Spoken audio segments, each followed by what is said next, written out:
Okay, guys, so my goal is just to quickly kind of be going through some ways that the AP is going to word things.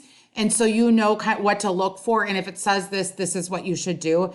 And I think it's really helpful to have a video so I can talk through it more than you just read it. In my opinion, I think that's more helpful. This one is going to focus a little bit more on the T-test as well, because that's what we just finished. But I'll be making some more over the weekend as well. And I'm going to try to make these real short because I know you guys have so much on your plate right now. Last video was long, but I was going through a lot in that one. This one won't be as long. Okay, this one, just to kind of sum it up, is talking about coffee drinking and cholesterol level, okay? While it is known that several coffee bean components can elevate blood cholesterol, it is thought that a new type of paper coffee filter may reduce the presence of some of these components in coffee. Excuse me. Okay. So in this case, it says describe an appropriate method for assigning subjects to the two groups so that each group will have equal number of subjects.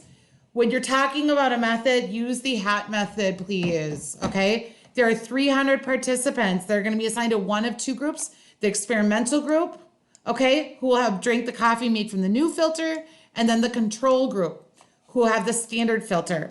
What are you going to say? Okay. You're going to say, no, it doesn't talk about the whole experiment. It does not ask you to design the whole experiment. It does not say design an experiment, okay? It says what's an appropriate method. And that means we need to be randomization, and we're going to randomize through the hat method. So I'm going to take all 300 participants. This is one way. I'm going to write their name on equal size sheets of paper. I'm going to put their names in a hat. I'm going to shake that hat up. The first 150 names I pull out, they will be in the experimental group. The last 150 will be in the control group. Period. Done. Everything's neat and clean. Okay. Part B, in this study, researchers chose to include a group who drank coffee that was made from the standard filter. Why is this important to include a control group in this study, even though cholesterol levels will be measured at the beginning and at the end? Okay. Well, we want to know that it actually came from the filter and not just because cholesterol levels went up or down. We want to know, is it because of this new filter? So we need some control with that, okay? And the biggest thing is we want to know that it came from the filter and not just because of someone might be eating a different way, right? That's that lurking variable or a confounding variable even. So I wrote something down here that's similar to what the College Board wrote, and you can read through the College Board and pause it if you want. Mine's very similar. I just thought the control group helps eliminate a confounding variable. For example, diet. If we just give the new filter and it helped lower the cholesterol, do we know that that response, that lower cholesterol, was actually because of the filter and not because of diet? I should have put. I'm sorry. Cholesterol from the diet. If we have a control, we can now better determine that the results is from the new filter and not a confounding variable. Whenever you're talking about lurking variables, confounding variables, so on and so forth, or why do we block, okay? Why do we stratify? We do this, one second. Guys, guys, can you whisper? We do this, right? We do this so that we know that the response is because of the actual treatment and not because of some lurking variable affecting that response, okay? Always, that's how we state it. If you have questions, go back to, I talked a lot about this. I think it was unit 4 or 3. I can't remember now, you guys. My brain has so much going on with this AP test, but go back and look at previous videos where we really talk in depth about that, and I talk a lot longer. So that would be important if you're still confused about that type of thing. Part C, which test would you conduct to determine whether the change in cholesterol level would be greater if people use the new filter rather than the standard filter? Which test? What do we know? We know we have 2 samples. What are we recording?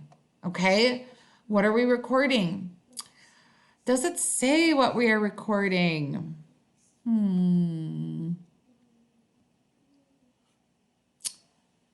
It doesn't look like it says that it is recording anything. We know we're recording the cholesterol level. What I was looking for is there the word mean in here? And there's not. But there's also nothing about a proportion either. You need to think. We have two samples. Am I using a Z or a T? A Z is for proportions, and proportions are for categorical variables. A T is for means.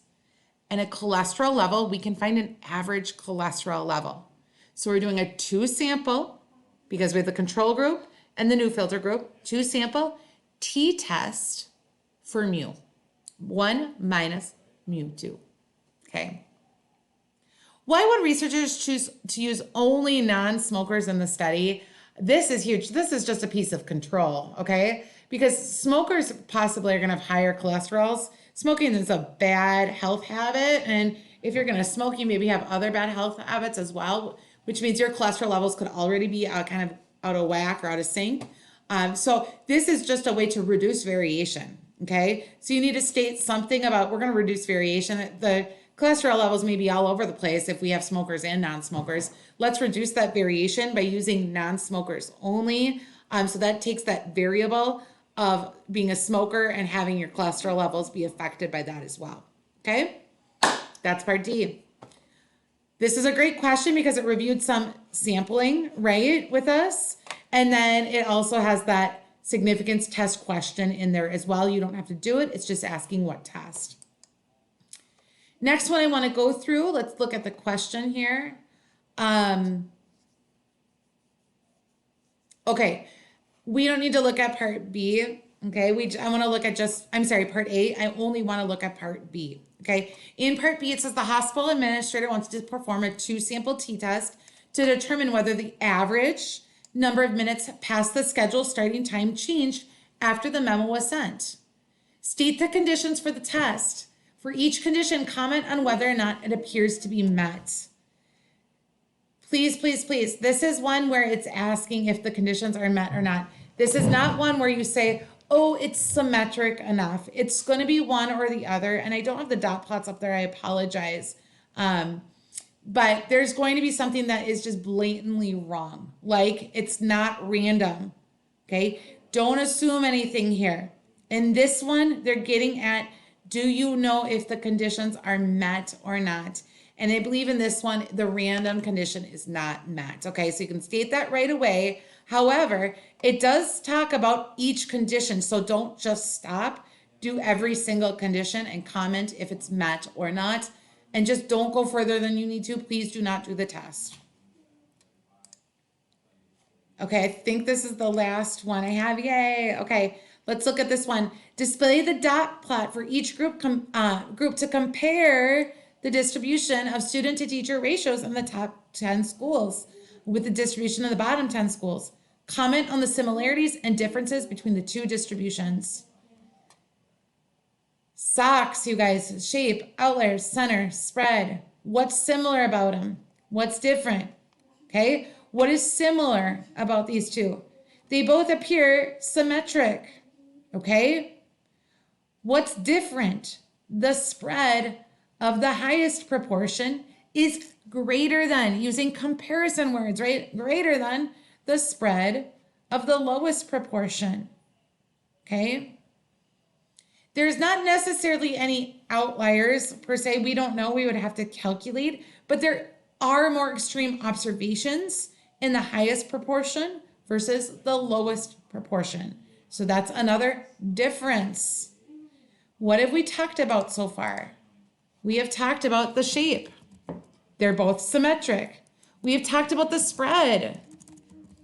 The variation of the highest proportion is more spread out, okay? So it's higher than the variation of the lowest proportion, okay? I'm running out of room, okay? What else did I talk about? The outliers. I said we don't know that there's any outliers, but we do know that there's extreme observations in the highest proportion where there's not necessarily in this lowest proportion. Finally, the center. Where is the center on both of these? And it looks like the center is approximately the same. Maybe the center would be about, well, almost exactly right here for the lowest proportion. And then for the higher proportion, I'm going to change the color.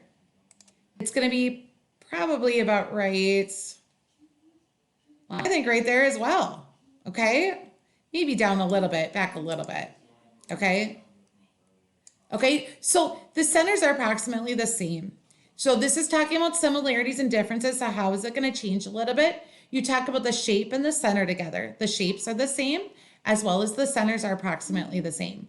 What's different? I talk about the spread and the outliers, and I make sure I have those comparison words in there. All right. If you want to try writing it down and just shooting me a message, and I can tell you, yeah, that looks good, and just trying it on your own, that would be great. Part B, any statistical test that is used to determine whether the mean student-teacher ratio is the same for the top 10 schools as it is for the bottom 10 schools would be inappropriate. Explain why in a few sentences. Okay, this is getting at the conditions. If their test is inappropriate, that means the conditions aren't met. So talk about those conditions, and I have that down here. The two groups of the schools are not random samples from the two populations of interest. One group is the population of all 10 schools, and the other group is the population of all 10 schools with the lowest. Therefore, inferential procedures, otherwise known as tests or intervals, that generalize samples to larger populations are not appropriate. Okay. All right, you guys, we're good right now. I'm just running through this real quick. 11 minutes, not too shabby. What was the goal of this? Just to look at do a little bit of review within the realm of what is the question asking. Okay, so making sure we know what that question is asking. You guys take care, and we will talk about some more what is the question asking another day.